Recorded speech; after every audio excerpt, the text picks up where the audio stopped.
राजा सुलेमानको अद्भुत बुद्धि र इजरायलको वैभवको चर्चा हावा झैं चारैतिर फैलियो। टाढा दक्षिणमा रहेको शिबा देशकी रानीले जब यो खबर सुनिन् तब उनलाई विश्वासै लागेन। उनले सोचिन्, के एउटा मानिस साँच्चै यति धेरै बुद्धिमान हुन सक्छ? उनले सुलेमानको परीक्षा लिने अठोट गरिन्।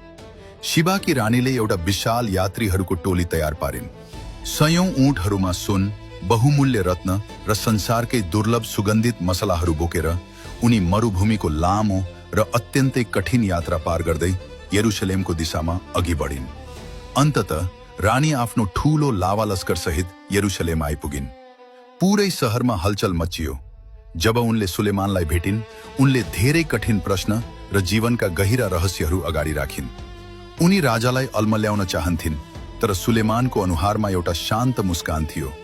सुलेमानका लागि कुनै पनि प्रश्न अनुत्तरित रहेन। उनले ईश्वरीय बुद्धिद्वारा हरेक उत्तर सहजै दिए। रानी छक्क परिन्। उनले यस्तो ज्ञान र विवेक आफ्नो जीवनमा कहिले देखेकी थिइनन्। तर उनलाई अझै अचम्मित पार्न त बाँकी नै थियो। सुलेमानले उनलाई आफ्नो महल देखाउनुभयो। जब उनले महलको व्यवस्था, त्यहाँको अनुशासन र भव्य भोज देखिन्, उनी पूर्ण रूपमा निशब्द भइन्।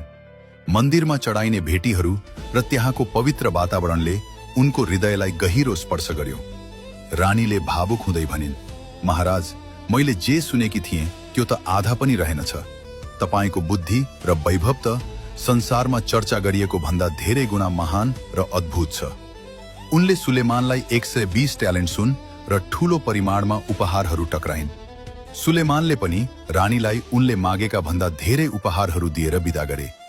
यो भेटले सिकाउँछ कि संसारको धन भन्दा परमेश्वरले दिनुभएको बुद्धि धेरै मूल्यवान हुन्छ।